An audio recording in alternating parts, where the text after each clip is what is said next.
هذا القرآن يوحدنا لطريق الخير يوجهنا الله تعالى أنزله ورسول الله معلمنا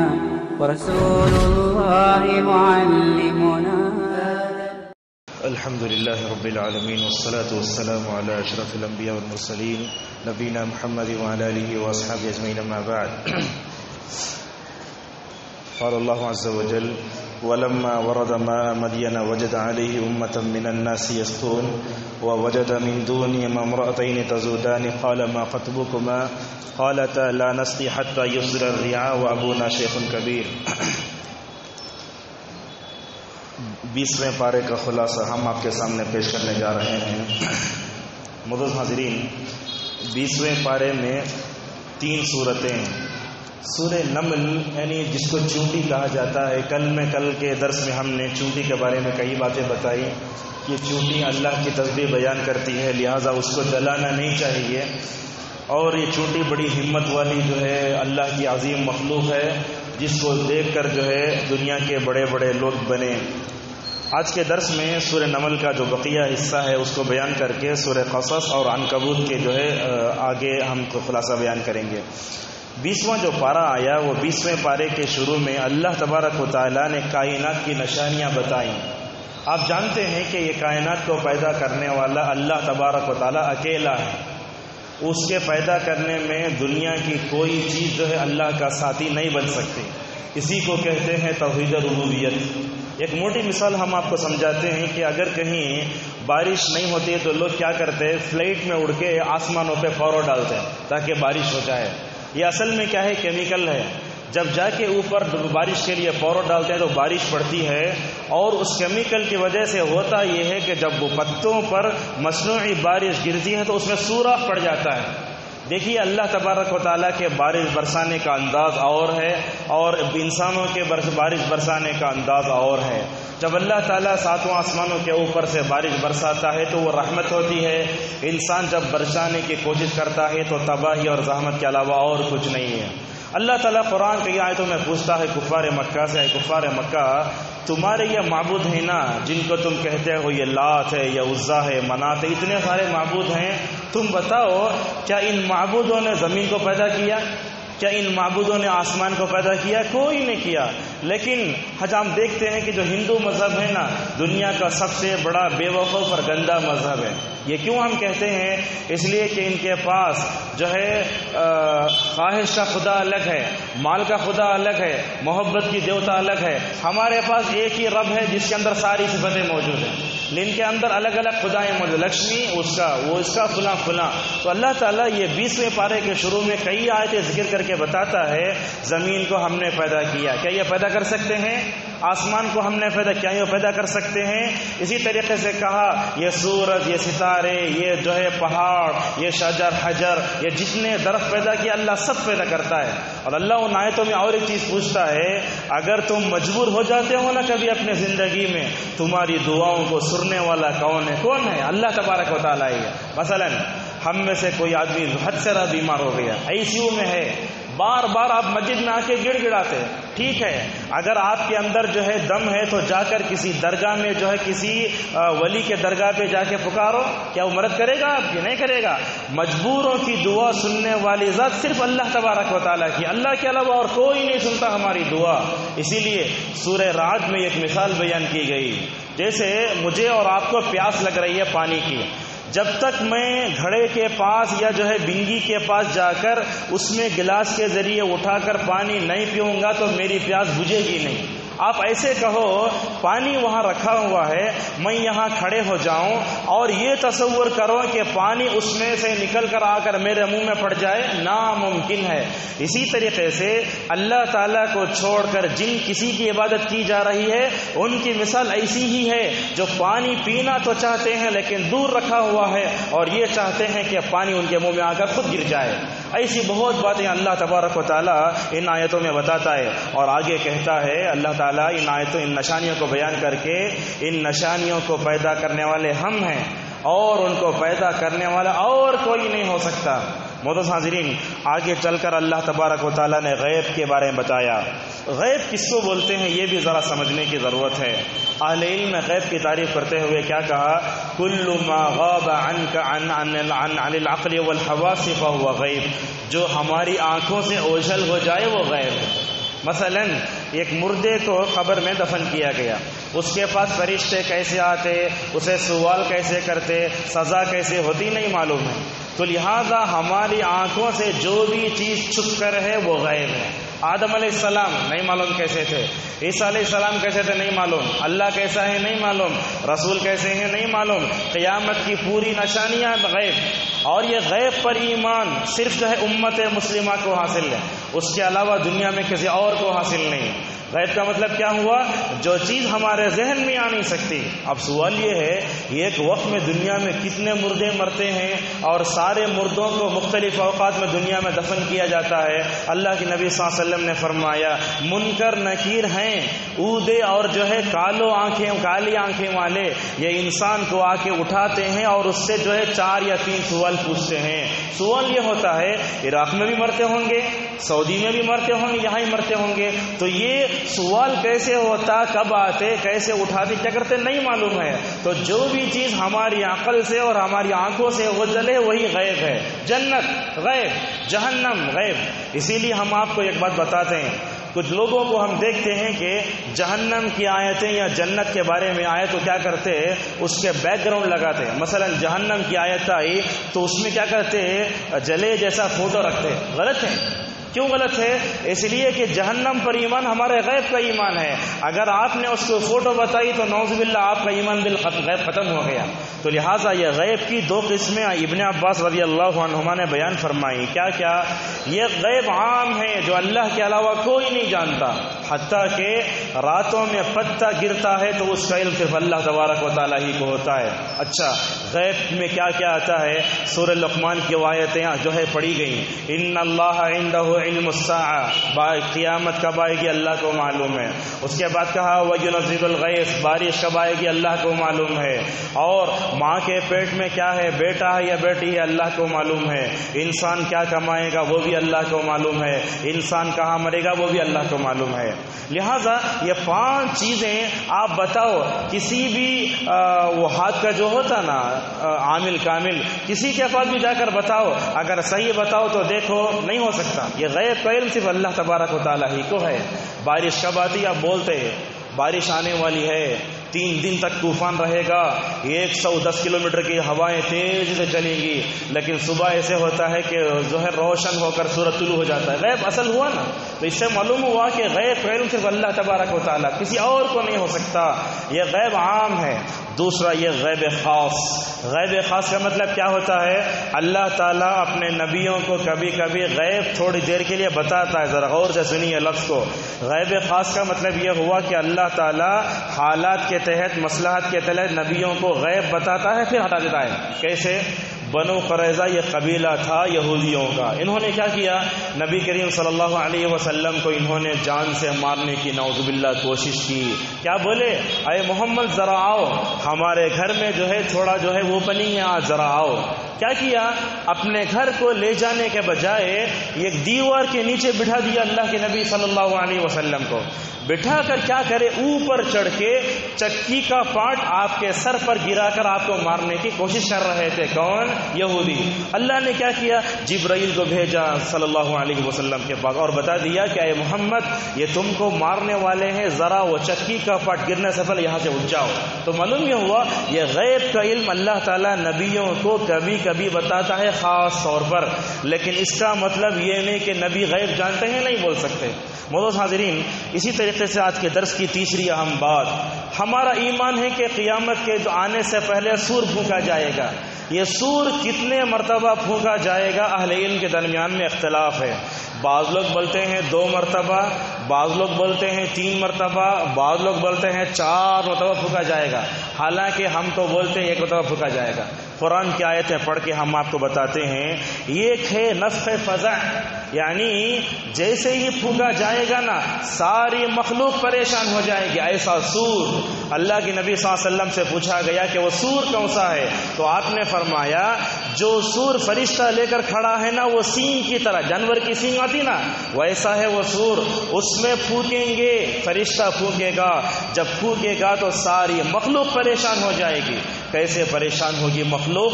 یہاں تک کہ جن جانوروں کے پیٹ میں بچہ ہوگا نا وہ بچہ بھی گر جائے گا، اور ماں اپنے بچے کو چھوڑ دے گی۔ ماں اپنے بچے کب چھوڑتی؟ جب پریشانی زیادہ آتی، ورنہ ماں تو اپنے بچے کو گلے سے لگائے رکھتی، جیسا سے سورہ حج میں آیا۔ تو ایک نفخ ایسا پھونکا جائے گا جس کی وجہ سے سارے لوگ پریشان ہو جائیں گے، کوئی بھی اس سے نہیں بچے گا۔ کیا حال ہوگا؟ زور کی ہوائیں چلے تو ہم برداشت نہیں کر سکتے، لیکن ایسی آواز آئے گی انسانوں کے دل پورے جو ہے دہل جائیں گے۔ ایک نفخ تو یہ۔ دوسرا اور ایک مرتبہ اللہ تعالیٰ پھونکنے کا حکم دے گا۔ پھونکنے کا تو کیا ہوگا؟ ایک مرتبہ گھبرائے، پوری مخلوق گھبرائے گی، حتیٰ کہ نبی بھی گھبرا جائیں گے، بعض روایتوں میں آیا۔ دوسرا سور کب پھونکا جائے گا؟ تو کہا دوسرا سور پھونکتے ہی پوری مخلوق مر جائے گی۔ جتنے لوگ قبروں میں ہی رہیں گے، لیکن جتنے لوگ زندہ ہیں نا سب مر جائیں گے۔ یہ دوسرا۔ تیسرا فرمایا ایک ایسا سور پھونکا جائے گا جب پھونکیں گے نا وہ فرشتے پوری اپنے قبروں سے اٹھ کر کھڑے ہو جائیں گے۔ تو لہٰذا اس سے معلوم ہوا پہلی مرتبہ پھونکنے سے پوری مخلوق پریشان ہو جائے گی، سب کے دل دہل جائیں گے۔ دوسری مرتبہ پھونکنے سے پورے لوگ مردہ ہو جائیں گے، اور تیسری مرتبہ پھونکنے سے پورے اپنے قبروں سے اٹھ کر کھڑے ہو جائیں گے۔ اور اٹھیں گے بھی تو کیسے؟ کبھی کبھی تو بارش آئی تو آپ دیکھتے پتنگے کیسے آتے۔ اللہ تبارک و تعالیٰ سورہ قمر میں اس کا تذکرہ کرتے ہوئے کہتا ہے چڈے اڑتے نا، دیکھیں چڈے ٹڈیاں جو اڑتی نا ویسے لوگ اپنی قبروں سے اٹھ کر قیامت کے دن اڑتے ہوئے جائیں گے۔ ہماری حیثیت قیامت کے دن ان ٹڈیوں کی طرح ہو جائے گی۔ معزز حاضرین، اسی طریقے سے اس صورت میں اللہ نے اور ایک بات بتائی، قیامت کی بڑی علامتوں میں ایک علامت ہے جانور کا نکلنا۔ 10 علامتیں قیامت کی۔ یہ 10 بڑی علامتوں میں اللہ کے نبی صلی اللہ علیہ وسلم نے فرمایا خروج الدابہ، جانور نکلے گا۔ اچھا وہ جانور کیا ہوگا؟ فرمایا صحیح قول کے مطابق وہ جانور مکے سے نکلے گا، دن میں نکلے گا، رات میں نکلے گا نہیں معلوم، لیکن نکلے گا۔ ایسا وہ جانور ہوگا دنیا کی کوئی طاقت اس کو پکڑ نہ سکے، ایسا تیز جانور ہوگا وہ۔ کیا وہ گدھے کی طرح ہوگا؟ بکری کی طرح روایت میں نہیں آیا، بس ایسے آیا کہ وہ جانور ہوگا۔ کیا کرے گا وہ جانور؟ لوگوں سے باتیں کرے گا، اے لوگو جس رب نے تمہیں پیدا کیا ہے نا اسی رب نے مجھے بھیجا ہے، میں تم سے بات کر رہا ہوں لیکن تم لوگ میرے باتوں کرنے پر یقین نہیں رکھتے، ایسے ہی کہے گا۔ اور روایتوں میں یہ بھی آیا وہ جانور ہر انسان کے پیشانی پر نشان لگائے گا، پکڑ نہیں پائیں گے کوئی بھی۔ ہر ایک جانور آئے گا، ہر ایک انسان کے پیشانی پر نشان لگائے گا۔ بعض روایتوں میں آیا اگر مومن کے پیشانی پر نشان لگائے گا تو اس سے خوشبو آئے گی۔ دیکھیں کتنی باریکی حدیث میں، اگر وہ نشان لگائے گا مومن کے پیشانی پر وہاں خوشبو آئے گی، اگر وہ کافر اور غیر مسلم کے پیشانی پر نشان لگائے گا بدبو آئے گی۔ اور اللہ کے نبی صلی اللہ علیہ وسلم نے فرمایا یہ جانور جب نکل جائے گا نا مکے سے، جب سورج جو ہے مغرب سے نکل جائے گا نا اس کے بعد توبے کا دروازہ مکمل طور پر بند ہو جائے گا۔ اسی طریقے سے معزز حاضرین اس صورت میں اللہ نے اور ایک بات بتائی، کیا فرمایا؟ قیامت کے دن ان پہاڑوں کو تم دیکھتے ہو، جب ان پہاڑوں کی ایک چٹان اٹھانا ہوتے ہے تو کرین کو لاتے ہو، ان چٹانوں کو پھوڑنا چاہتے ہو تو بم کے ذریعے پھوڑتے ہو، لیکن ہماری قدرت دیکھو، ان پہاڑوں کو ہم کیا کریں گے؟ جیسے ہم کبھی دیکھتے ہیں کہ ہوا کی وجہ سے بادل تیز چلے جا رہے ہیں، اللہ فرماتا ہے محمد صلی اللہ علیہ وسلم قیامت کے دن پہاڑوں کو گزرتے ہوئے تیز بادلوں کی طرح دیکھو گے تم۔ اللہ تعالیٰ قیامت کے دن پہاڑوں کو بھی غارت کر دے گا اور ان کو ایسے چلائے گا گویا وہ بادلوں کی طرح چل کر جا رہے ہیں۔ تو یہ سورہ نمل میں کچھ اہم باتیں تھیں جو ہم آپ کو بتانا چاہتے تھے۔ اب آئیے دوسری سورت جو سورہ قصص ہے اس میں کچھ باتیں ہیں اہم ہیں، انشاءاللہ اس کو بیان کر کے آگے بڑھیں گے۔ قصص کا مطلب ہوتا ہے قصہ۔ علامہ ابن کثیر رحمۃ اللہ علیہ کہتے ہیں کہ اس صورت میں اللہ تعالیٰ نے موسیٰ کے بچپنے کے واقعے کو تفصیل ذکر کیا ہے۔ موسیٰ علیہ السلام بچے تھے، حضرت فرعون نے کیا کیا؟ فرعون کے سامنے ایک غیب جاننے والے نے آ کر کہا تمہاری سلطنت میں مصر میں ایک ایسا بچہ پیدا ہونے والا ہے جو بچہ تمہارے سلطنت کے تختے کو الٹ دے گا۔ اگر میں بڑے پوسٹ پر ہوں، اگر کوئی آ کر مجھ سے یہ کہے کہ تمہارا پوسٹ ابھی چھن جانے والا ہے تو میری نیند پوری حرام ہو جائے گی۔ ویسے ہی ہوا، فرعون پریشان ہوا، ایک بچہ میری جو ہے تخت کو الٹے گا۔ کیا کیا؟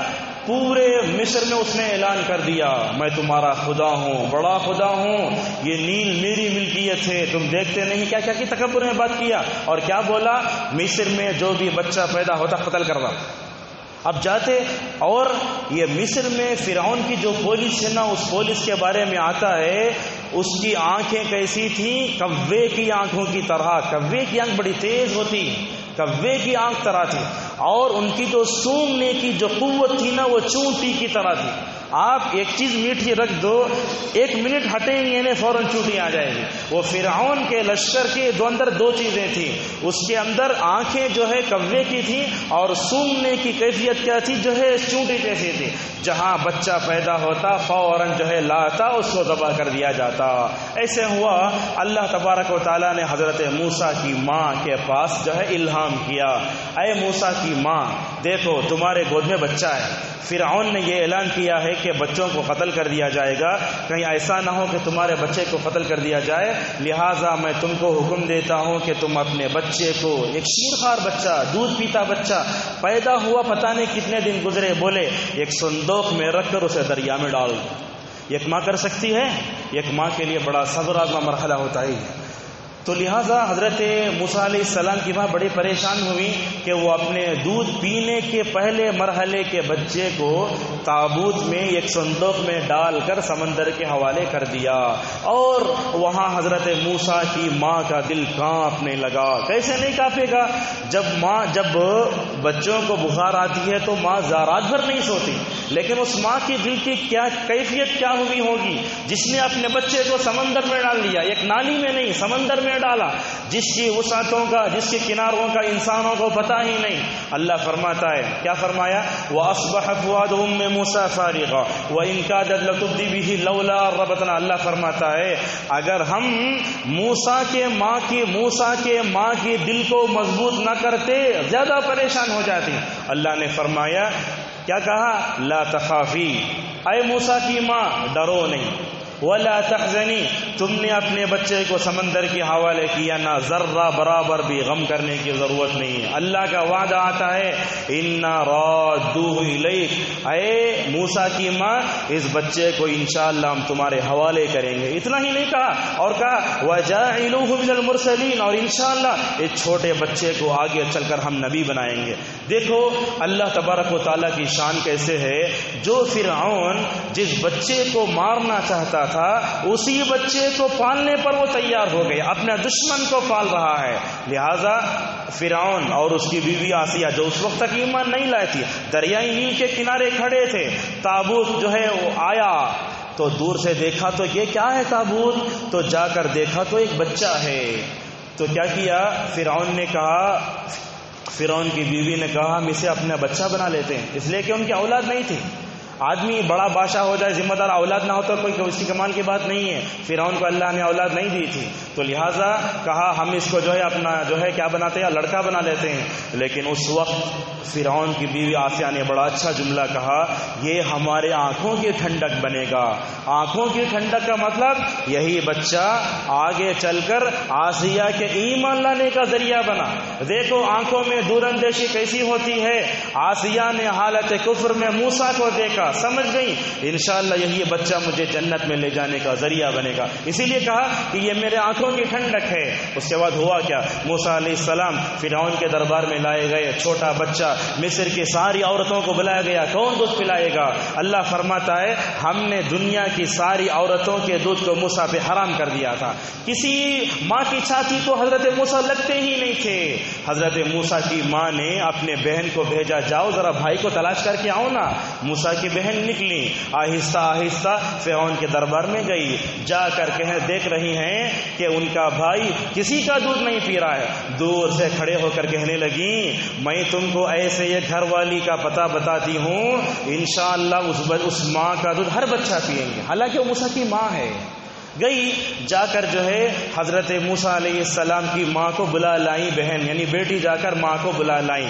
جیسے ہی حضرت موسیٰ علیہ السلام کی ماں آئی تو بچہ فوراً چمٹ گیا۔ اب دیکھو دودھ پلانے کا پوری اجرت فرعون دے رہا ہے، اور حضرت موسیٰ فرعون کے دربار میں پل رہے ہیں، بڑھ رہے ہیں، اور موسیٰ فرعون کو یہ پتہ بھی نہیں کہ یہ بچہ بڑا ہو کر ان کے گریبانوں سے کھیلے گا، اس کی خدائی کو للکارے گا اور اس کے سامنے عقیدہ توحید کی دعوت دے گا۔ ایسے ہی ہوا، بڑے ہوئے پلے بڑے، جب حضرت موسیٰ علیہ السلام بڑے ہو کر فرعون کو سمجھانے لگے تو کیا بولا، میرے محل میں پڑھ کر تم مجھے جو ہے دعوت دیتے ہو، تم نمک حرام ہو، پتہ نہیں کیا کیا کہنے لگے۔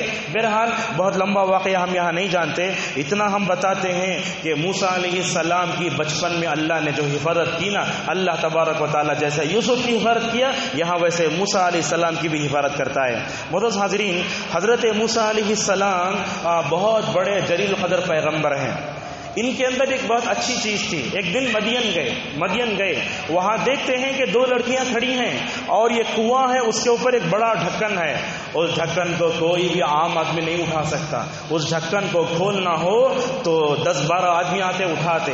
یہ دونوں لڑکیاں کھڑی ہوئی ہیں، ان کا باپ بھی بوڑھا ہے۔ کن کا باپ؟ وہ دونوں لڑکیوں کا باپ۔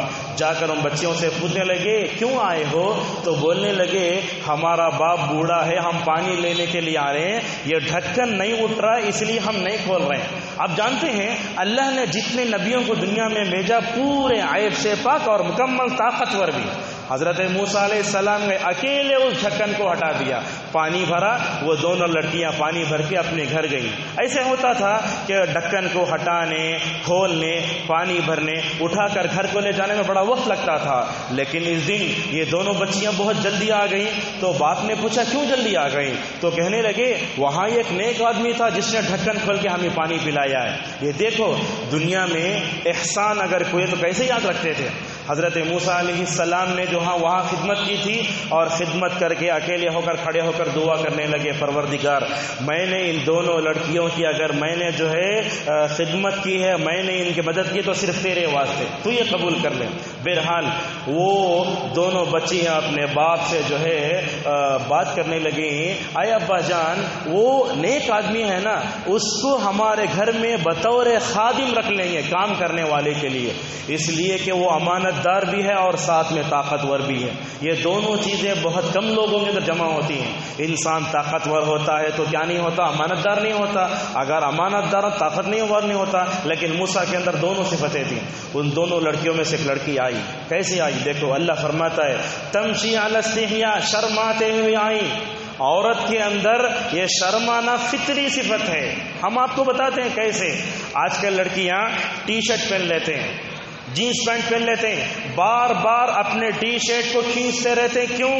اس لیے کہ ان کی فطرت ان کو اندر سے للکار رہی ہے، تم کپڑے پہنے ہو غلط کرے ہوئے، اگرچہ وہ لڑکی کسی مذہب سے تعلق رکھنے والی ہی کیوں نہ ہو، تو ان کے اندر حیا فطری چیز ہے۔ شرماتے ہوئے آئیں اور آ کر کیا بولنے کے کھڑے ہو کر کہنے لگی ہمارے ابا تم کو بلا رہے ہیں، ہمارے ابا جان تم کو بلا رہے ہیں۔ فوراً موسیٰ علیہ السلام گئے ڈرتے ڈرتے، تو موسیٰ علیہ السلام جیسے ہی گئے تو آ کر کیا کہا، موسیٰ علیہ السلام نے پورا قصہ سنایا، ایسے ہوا۔ اس دوران ایک واقعہ پیش آیا، موسیٰ نے ایک آدمی کو گھوسا مارا تو مر گیا۔ یہ واقعہ لمبا جو ہے پیش کیا۔ اب یہ سوال یہ ہے کہ یہ دونوں لڑکیاں کون، یہ دونوں لڑکیوں کا باپ کون؟ ہمارے معاشرے مشہور ہو چکا ہے کہ یہ شعیب علیہ السلام تھے، حالانکہ شعیب علیہ السلام نہیں تھے وہ۔ آپ دیکھیے علامہ ابن کثیر کی تفسیر کو، علامہ سعدی کی تفسیر کو، حضرت شعیب اور موسیٰ کے زمانے میں بڑا لمبا گیپ ہے۔ یہ کیسے ہو سکتا ہے کہ موسیٰ کے زمانے میں شعیب زندہ ہوں؟ انہیں ہو ہی نہیں سکتا۔ لہٰذا وہ کوئی نیک انسان تھے جن کی 2 بیوی، جن کے 2 بیٹیاں تھیں۔ اچھا، حضرت موسیٰ علیہ السلام گھر میں پہنچے تو حضرت اس نیک آدمی نے کہا تم یہاں رہو، سکون سے رہو، کوئی ڈرنے کی بات نہیں، لیکن میں تم کو کیا کرتا ہوں، میرا ارادہ یہ ہے کہ میں ان دونوں بیٹیوں میں سے ایک کا نکاح تمہارے سے کرتا ہوں۔ موسیٰ علیہ السلام کی شادی ہو رہی ہے، لیکن ہمارے پاس اللہم الف بینہما کما الفت بین جو آیت پڑھتے ہیں اس میں بولتے ہیں موسیٰ کی بیگم صفورہ تھا۔ اللہ تعالیٰ جس چیز کو ذکر نہیں کیا اس کے پیچھے نہیں پڑنا چاہیے۔ موسیٰ کی بیوی کا نام صفورہ نہیں تھا، وہ اگر ہوتا تو اللہ نام ذکر کرتا۔ وہ کون تھی نہیں معلوم، بے رقیق عورت تھی وہ۔ اچھا انہوں نے کہا کہ میں اپنی ایک بیٹی سے تمہاری شادی کرانا چاہتا ہوں، تو کیا کرنا، مہر یہ ہے کہ تم 8 سال جو ہے میرے گھر میں خادم بن کے رہنا۔ حضرت موسیٰ علیہ السلام نے کہا نہیں 8 نہیں بلکہ 10 سال بن کر میں تمہاری خدمت کروں گا۔ اور انبیاء علیہ السلام جو بات بولتے نا زبان کے بڑے پکے ہوتے تھے، جہاں گفتار کے غازی ہوتے کردار کے بھی غازی ہوتے تھے۔ موسیٰ علیہ السلام 10 سال ان کے پاس رہے۔ معزز حاضرین، یہاں ایک ٹرننگ پوائنٹ ہم آپ کو بتاتے ہیں، اس نیک آدمی نے موسیٰ کو اپنا داماد بنایا نا، کیوں بنایا؟ ان کے اندر 3 صفتیں تھیں، ایک تو وہ طاقتور تھا، دوسرا وہ امانت دار تھا، اور تیسرا یہ کہ ان کے اندر حیا تھی۔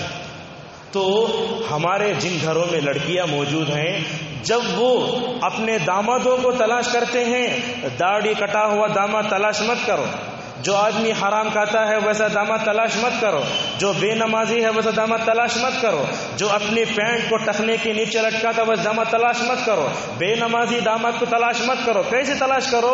جس کے اندر سب سے پہلے دین ہو، ساتھ میں حیا بھی ہو۔ جب حیا ہوگی نا، وہ جہیز بھی نہیں پوچھے گا۔ حیا ہوگی تو وہ لڑکی والوں سے جہیز بھی نہیں پوچھے گا۔ آج آپ دیکھتے ہیں کتنی لڑکیاں ایسے ہیں جو گھروں میں بیٹھ کر رو رہی ہیں، جن کی زندگیاں بڑی بڑی عمر کی ہو جا رہی ہیں۔ کیوں؟ اس لیے کہ ان کے والدین کے پاس جہیز دینے کے لیے طاقت نہیں ہے۔ یہ جہیز کیا ہے؟ یہ ایک دم جو ہے غیر اسلامی چیز ہے، ویسٹرن کلچر کی چیز جو ہمارے معاشرے میں آ چکی ہے۔ معزز حاضرین، آپ پوچھیں گے حضرت موسیٰ علیہ السلام کے اندر حیا کیسی تھی، ہم آپ کو بتاتے ہیں۔ معزز حاضرین، حضرت موسیٰ علیہ السلام کے بارے میں سورہ احزاب جو ہے آگے آئے گی، کل وہ آیت ہے۔ موسیٰ علیہ السلام کے بارے میں بنی اسرائیل نے کہا حضرت موسیٰ علیہ السلام کی شرمگاہ میں کیا کی فالٹ ہے؟ کس نے کہا؟ بنی اسرائیل نے کہا۔ حالانکہ اللہ بولتا ہم بے عیب لوگ نبیوں کو بے عیب بنائے، طاقتور بنائے، لیکن یہ لوگ ایمان نہیں لائے تو خاموش رہ جانا چاہیے تھا، لیکن انہوں نے موسیٰ کے بارے میں کہا تیرے اندر فالٹ ہے۔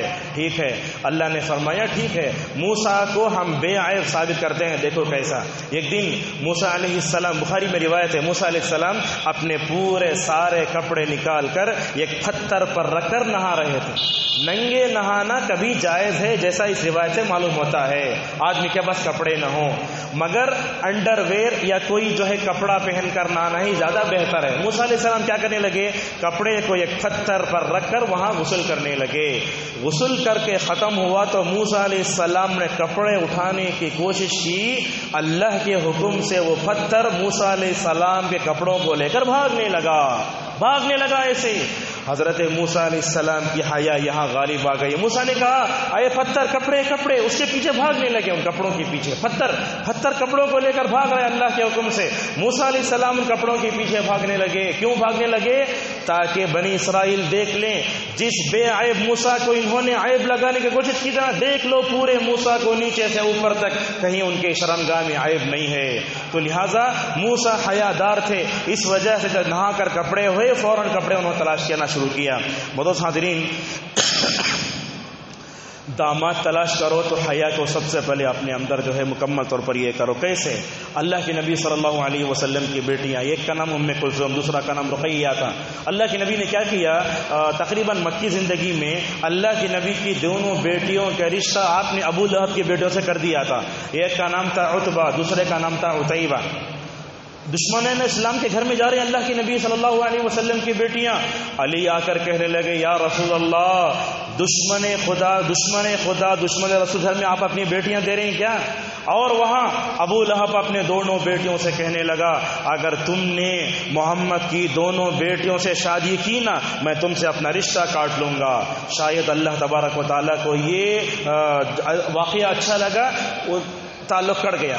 حضرت محمد صلی اللہ علیہ وسلم نے اپنی بیٹیوں کے لیے کیسے داماد کو انتخاب کیا، ذرا غور سے سنیے۔ رقیہ کو عثمان کے لیے چنا، اور عثمان کون؟ صحابہ میں سب سے حیا رکھنے والے۔ ایک واقعہ ایسے ہی ہے، اللہ کے نبی بیٹھے، ابو بکر بھی ہیں، عمر بھی ہیں۔ اللہ کے نبی کی ران کھلی ہے، ران سمجھتے ہیں نا، یہ جو ران کا ہی گھٹنے کے اوپر کا جیسا، وہ ران کھلی ہے، ران دیکھ رہے ہیں، ابو بکر بھی دیکھ رہے ہیں، عمر بھی دیکھ رہے ہیں۔ جیسے ہی عثمان داخل ہوئے تو اللہ کے نبی صلی اللہ علیہ وسلم نے اپنے ران پر کپڑا ڈال لیا۔ عائشہ نے پوچھا یا رسول اللہ، آپ کے پاس ابو بکر بھی تھے، ران کھلی تھی، حضرت عمر بھی تھے، ران کھلی تھی، عثمان آتے ہی اپنے کپڑے پر، اپنے ران پر کپڑا کیوں ڈال لیا؟ تو آپ نے فرمایا تو میں ایسے شخص سے کیوں نہ شرماؤں جس سے فرشتے شرماتے تھے۔ یہ حضرت عثمان علی رضی اللہ عنہ کا حال۔ تو بڑے حیادار، ایسے حیادار اگر کسی زنا کرنے والی آنکھیں کو دیکھتے تو بھی پہچان لیتے کہ ان آنکھوں نے زنا کیا ہے، اتنا بہترین۔ اور دیکھو حیا کی کیسی ان کے اندر جو ہے بہترین چیز تھی، جب خوارج نے ان کو گھر میں بند کر دیا تھا، پانی پورا بند کر دیا، یہ اندر ان کے بیٹے، ان کی بیوی بھی اندر تھی، کیا کیا؟ پانی بند کر دیا، اندر نماز پڑھتے، کھانا پینا سب بند۔ حضرت عثمان رضی اللہ عنہ نے دیکھا مجھے اپنے رب سے جا کر اب مجھے تھوڑی دیر میں ملنا ہے، ہو سکتا ہے گھر کے اوپر سے ادھر سے آ کر دشمنان اسلام حملہ کر دیں، وفات سے پہلے پائجامہ منگا کر پہن لیا تاکہ مجھے دشمن مارے تو میری شرمگاہ کھل نہ جائے۔ یہ حضرت عثمان رضی اللہ عنہ ہیں۔ معزز حاضرین، اسی طریقے سے دیکھو اللہ کے نبی صلی اللہ علیہ وسلم نے دیکھا رقیہ کا انتقال ہوا تو آپ نے اپنی دوسری بیٹی ام کلثوم کو حضرت عثمان کے لیے ہی دے دیا۔ تو لہذا ہم بتانا چاہتے ہیں داماد کے انتخاب میں سب سے بہتر چیز حیا ہے۔ اس طریقے سے اور ایک مثال سنیے، حضرت فاطمہ رضی اللہ عنہا کو اللہ کے نبی صلی اللہ علیہ وسلم نے شادی کس سے کرائی؟ حضرت علی سے کرائی۔ علی کے اندر حیا کیسی تھی؟ علی کو ایک ذرا جو ہے بیماری تھی، وہ کیسے؟ جب بھی وہ ایک ہوتی ہے مزی، وہ بغیر ارادے کبھی نکل جاتی ہے انسان کے شرمگاہ سے فارغ جو ہے بالغ ہونے کے بعد۔ حضرت علی رضی اللہ عنہ کی شرمگاہ جو بار بار نکلتی تھی، اگر آج کا کوئی داماد ہوتا تو ڈائریکٹ جا کے داماد سے بول دیتا مجھے وہ آ رہا ہے، لیکن حضرت علی ویسے نہیں تھے، بڑا شرماتے تھے۔ حضرت علی نے کیا کیا؟ یہ بیماری حالانکہ نبی صلی اللہ علیہ وسلم سے پوچھ کر اس مسئلے کا حل معلوم کر سکتے تھے، علی نے کیا کیا؟ مقداد کو بھیجا، ایک صحابی کو۔ کیا بولے؟ ایک تھرڈ پرسن، ایک آدمی کو شرمگاہ سے مزی آتی ہے، اس کا کیا حکم ہوگا؟ مقداد اللہ کے نبی کے پاس گئے اور جا کر پوچھ کر آئے، بولے ایک آدمی ہے جس کو بغیر جو ہے سبب کے وہ ایسا پانی نکل جاتا ہے، کیا حکم ہے؟ تو آپ نے فرمایا اس کو بولو شرمگاہ دھو لو پھر وضو کر لو۔ اگر حضرت علی رضی اللہ عنہ ڈائریکٹ چاہتے تو مکمل طور پر اللہ کے نبی صلی اللہ علیہ وسلم سے پوچھ سکتے تھے۔ معزز حاضرین، اس کے بعد اللہ تبارک و تعالیٰ نے یہ بیان کیا کہ حضرت موسیٰ علیہ السلام، آدم اور محمد صلی اللہ علیہ وسلم یہ وہ جو ہے انبیاء ہیں جنہوں نے اللہ سے بات کی ہے۔ اور یہ بات یاد رکھیں آپ، ہدایت اللہ کے ہاتھ میں ہے۔ میرے اس درس کو سن کر آپ ہدایت نہیں پا سکتے، اور آپ کو میں ہدایت دے بھی نہیں سکتا۔ کیوں؟ اس لیے کہ یہ ہدایت اور انسان کا دل اللہ کے دو انگلیوں کے درمیان میں، جب چاہتا ہے وہ پھیرتا ہے۔ اس واقعے سے آپ پتہ لگا سکتے ہیں ہدایت کی کتنی بڑی قیمت ہوتی ہے۔ اللہ کے نبی صلی اللہ علیہ وسلم ایک طرف کھڑے ہوئے ہیں، دوسری طرف بیچ میں ابو طالب پڑے ہوئے ہیں، بیڈ پر پتہ نہیں پیچھے پڑے ہوئے ہیں، سکرات کی حالت سے پہلے کا مرحلہ ہے۔ ادھر ابو جہل بھی ہے، پتہ نہیں ابی، عبداللہ ابن ابی، پتہ نہیں کون کون کھڑے ہوئے ہیں اس طرف۔ تو اللہ کے نبی کیا بولتے؟ اے چچا جان، ذرا مرنے سے پہلے لا الہ الا اللہ پڑھ کے مسلمان ہو جاؤں نا، قیامت کی میں تمہارے لیے جنت میں جانے کی سفارش کرتا ہوں۔ اس طرف سے ابو جہل کیا بولتا؟ اے ابو طالب، بھتیجے کی بات نہ کو مانو، 360 بتوں پچ رہو تم۔ اللہ کے نبی بولتے ایک تیر ادھر سے ایک تیر ادھر سے، اللہ کے نبی نے چھوڑا نہیں، اللہ کے نبی بار بار بولتے رہے، جب بھی بولتے رہے ادھر سے آتا نکو مانو، ادھر سے بولتے نکو مانو۔ آخر میں ابو طالب نے کلمہ نہیں پڑھا، چلے گئے دنیا سے حالت کفر میں۔ یہ وہ شخصیت ہے جنہوں نے اپنی زندگی میں 40 سال تک نبی کریم صلی اللہ علیہ وسلم کی خدمت کی، لیکن پھر بھی جنت میں جا نہیں سکے۔ تو آپ بتاؤ، نبی اپنے سگے چچا کو ہدایت نہیں دے سکا، تو ہدایت اللہ تبارک و تعالیٰ کی بہت بڑی دولت ہے، جس کو مل جائے وہ دنیا کا بڑا خوش نصیب ہے۔ آگے چل کر اللہ تبارک و تعالیٰ نے قارون کا قصہ بیان فرمایا۔ قارون تو جانتے ہیں موسیٰ کا چچا کا بیٹا تھا، یا موسیٰ کی قوم سے اس کا تعلق تھا۔ یہ کہتا تھا یہ مال میں اپنے ذہن سے کمایا صحیح ہے۔ آج ویسے نہ بولتے، آدمی خوب کما لیتا ہے، میں کمایا صحیح ہے، میرے باپ کی کمائی نہیں۔ بولنا جس رب نے میرے ماں باپ کو دیا وہی رب مجھے دے رہا ہے، ایسا بولو۔ اس نے کہا انما اوتیتہ علی علم عندی، یہ مال میری طرف سے کمایا، اس مال کے حاصل کرنے میں میرے ذہن کا رول ہے، میرا کمال ہے، اللہ کا کچھ بھی نہیں ہے۔ یہ اللہ کو ادا پسند نہیں آتی۔ اور اس کا مال کیسا معلوم؟ اس کی چابیاں جب جانوروں پر رکھی جاتی تو جانور بیٹھ جاتے تھے، جب اس کی چابیوں کا یہ حال ہے تو اس کے مال کا کیا حال ہوا ہوگا۔ اب ایک مالدار دنیا میں جب آتا ہے، جس کو آخرت پر ایمان نہیں تو وہ کیا کرتا؟ مالدار کی مالداری کو للچائی ہوئی نگاہوں سے دیکھتا۔ غریبوں کو دیکھے ہوں گے آپ، جس کو اللہ پر یوم آخرت پر ہدایت کی توفیق معلوم نہیں ہوتی، اور مالداروں کی مالداری کو للچائی ہوئی نگاہوں سے دیکھتے، ذرا مجھے بھی ملتا تو کتنا اچھا تھا۔ تو ویسے ہی ہوا، کیا کرتا قارون؟ بہترین لباس پہن کر قوم کے درمیان میں آتا، اس کو دیکھ کر قوم جو ہے دو حصوں میں بڑھ گئی۔ کچھ لوگ تو بولنے لگے، اے اللہ، قارون کو تھوڑا دیا نا، ہم بھی دے تو کتنا اچھا ہوتا۔ یہ کون؟ جو مالداروں کی مالداری کو للچائے ہوئی نگاہوں سے دیکھتے تھے۔ لیکن وہاں ایسا گروہ بھی تھا جو ایمان لائے، عمل صالح کیے، ان کو معلوم تھا کہ مال ایک فتنہ ہے۔ اللہ نے اگر ہمیں سب سے بڑی جو دولت دی ہے وہ کون سی دولت؟ ہدایت کی دولت۔ آپ دیکھو، دنیا کے سارے مالداروں کی مالداری کو ایک پلڑے میں رکھو، دنیا کے ایک آدمی کی ہدایت کو ایک پلڑے میں رکھو، انشاءاللہ ایک آدمی کی ہدایت دنیا کے سارے مالداروں پر بھاری ہو جائے گی۔ یہی بات تو اللہ تبارک و تعالیٰ سے بتاتا ہے۔ معزز حاضرین، قارون کے قصے سے اللہ کیا بتاتا ہے مال اللہ کی ایک نعمت ہے۔ یہ دوسرا، مال اللہ کی طرف سے آتا ہے، ہمارا کچھ بھی اس میں حصہ نہیں ہے۔ آدمی کو مال ملے، بڑا باغ ملے، بڑا بنگلہ ملے، اس کو فخر نہیں کرنا چاہیے، بلکہ کہنا چاہیے مال اللہ کا ہے، یہ بنگلہ اللہ کا ہے، یہ کھجور کا درخت اللہ کا ہے، یہ ساری زمین اللہ کی ہے، اللہ نے مجھے آزمائش کے طور پر دیا ہے۔ معزز حاضرین، اس سے اور ایک بات معلوم ہوتی ہے، اگر صحیح مال صحیح لوگوں کے ہاتھ میں ہوتا نا، وہ مال سب سے اچھا ہے۔ آج دیکھو مال کتنا ہے، امریکہ کے پاس مال کتنا ہے، لندن کے پاس کتنا مال ہے، لیکن یہ مال سب کس کے لیے؟ اسلام کے خلاف، مسلمانوں کے خلاف، قرآن کے خلاف، نبی صلی اللہ علیہ وسلم کے خلاف استعمال کیا جا رہا ہے۔ یہ سب سے گندا مال ہے۔ سب سے اچھا وہ مال ہے جو نیک لوگوں کے ہاتھوں میں ہوتا ہے۔ تو لہٰذا آپ دیکھیں گے صحابہ بھی مالدار تھے نا، لیکن کبھی انہوں نے اپنے مال پر کبھی فخر نہیں کیا۔ ایک قصہ سناتے ہیں اور سن لیجیے۔ حضرت عبد الرحمن ابن عوف رضی اللہ عنہ بڑے جلیل قدر صحابی، بڑے مالدار صحابی، اتنے مالدار یہ اگر مال دیتے تو پورے صحابہ رش کرتے تھے۔ رمضان کا موقع آتا ہے نا، جب بھی ہم افطار کرنے بیٹھتے ہیں تو ذرا یہ بھی اپنے اس میں کر لیجئے، عبد الرحمن ابن عوف رضی اللہ عنہ ایک دن افطار کرنے بیٹھے ہیں، سامنے افطاری کا پورا جو ہے سامان رکھا ہوا ہے، ہم تو خوش ہو جاتے ہیں، لیکن عبد الرحمن ابن عوف رضی اللہ عنہ شاید روزہ پتہ نہیں کوسا تھا، نفلی تھا، فرض تھا، نہیں معلوم، سامنے افطاری کا سامان رکھا ہوا ہے، اچانک ان کی آنکھوں میں آنسو آ گئے۔ رونے کی بات کیا تھی؟ کہنے لگے مجھے تو اس وقت حمزہ یاد آتے ہیں۔ حمزہ کا مطلب وہ صحابی ہیں اللہ کے نبی صلی اللہ علیہ وسلم کے چچا، جن کو ٹکڑے ٹکڑے کر دیا تھا غزوہ احد میں، اور روتے ہوئے بولتے مجھے تو مصعب یاد آتے اس وقت میں۔ کیوں؟ اس لیے کہ مصعب کے چہرے کو چھپاتے تو پیر کھل جاتے تھے۔ جب میں یہ چیزیں دیکھتا ہوں نا تو کہیں ایسا نہ ہو کہ اللہ تعالیٰ عبد الرحمن ابن عوف سے کہا ہے عبد الرحمن ہم نے دنیا میں سب کچھ دینا تھا دے دیا، آخرت میں تمہارے لیے کچھ بھی نہیں ہوگا۔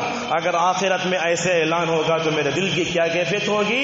ایسے روتے روتے پوری چیزوں کو چھوڑ کر ویسے ہی اٹھ جاتے۔ یہاں دیکھو مالدار ہونے کے بعد دل کی کیا کیفیت، ان کے دل میں ہمدردی کیسی، اپنے سے بڑے جو صحابہ شہید ہو گئے نا ان کو مصیبتوں میں یاد کرتے۔ اسی لیے کہا جاتا ہے رمضان کا یہ مہینہ خود غرضی کو مٹا کے کیا کرتا ہے، ہم کو ہمدردی، غمخواری، دوسروں کے دکھ درد کو محسوس کرنے کا یہ مہینہ ہے۔ اسی لیے سحری میں افطار کرانے کی مکمل طور پر یہ کی گئی۔ حضرین، مال پا کے تکبر نہیں کرنا چاہیے اور مال کو جمع کر کے بھی رکھنا بھی نہیں چاہیے۔ اور یہ بات یاد رکھیں آپ، جو بھی آدمی مال لیتا ہے اور حرام مال کماتا ہے نا، اللہ تبارک و تعالیٰ دنیا میں خود اس کو غارت کر دیتا ہے۔ اس کے بعد ایک صورت آئی مختصر بتاتے ہیں، عنکبوت کا معنی مکڑی کا ہے۔ اللہ تعالیٰ نے اس میں توحید کے بارے میں بتایا، توحید کی راہ میں ماں باپ رکاوٹ بنتے ہیں اس کے بارے میں بتایا، اور بتایا کہ کبھی توحید کو پانے کے بعد آزمائشوں کا سامنا بھی کرنا پڑتا ہے۔ حضرت ابراہیم موحد تھے نا، لیکن موحد تھے تو سارے جو قوم والوں نے مل کر ان کو ننگا بنا کے اٹھا کے آگ میں ڈال دیا تھا۔ اللہ تعالیٰ یہ سورہ میں بتاتا ہے لوگوں ایمان لانے کے بعد آزمائش ہرگز نہ آئے گی ایسا مت سمجھو، آزمائے جائے گا ضرور، اور اللہ تعالیٰ ایسے آدمی کو آزماتا ہے جس سے وہ محبت کرتا ہے۔ معزز حاضرین، آج کے درس کی آخری چیز بتائیے، اللہ تعالیٰ فرماتا ہے دنیا میں اللہ کو چھوڑ کر جن کو پکارا جا رہا ہے ان کی مثال مکڑی کے جالے کی طرح ہے۔ مکڑی کا جالا کیسے ہوتا؟ ایسا پھونکتے ہی اڑ جاتا۔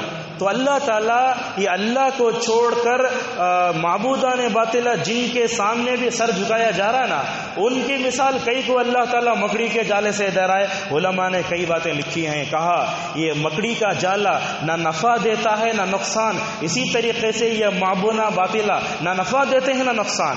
اسی طریقے سے معزز حاضرین، یہ مکڑی کا جالا ہے نا، انسان کو نہ گرمی سے بچاتا ہے نہ سردی سے بچاتا، اتنا ہلکا ہوتا ہے۔ لہٰذا بتاؤ اللہ کے علاوہ کون ہے جو انسان کو گرمی سے بچائے اور سردی سے بچائے؟ ہوا میں تو اڑ جاتا ہے۔ اور اللہ تعالیٰ یہ بتاتا ہے، اے کفار مکہ، غیر مسلموں کان کھول کر سن لو، تم اپنے بتوں سے محبت کرتے ہو نا، تمہاری اپنے بتوں سے محبت اتنی ہی کمزور ہے جیسے مکڑی کا جالا ہے، لیکن ایک بندہ اللہ سے محبت کرتا ہے تو وہ محبت بڑی مضبوط ہوتی ہے۔ اسی طریقے سے اللہ اور ایک بات بتاتا ہے، مکڑی کے جالے کے اندر جان نہیں ہوتی۔ اسی طریقے سے اللہ کو چھوڑ کر جن چیزوں کو بھی پوجا جا رہا ہے وہ بھی بے جان ہے۔ اللہ تعالیٰ بیان کر کے یہی ختم کر رہا ہے۔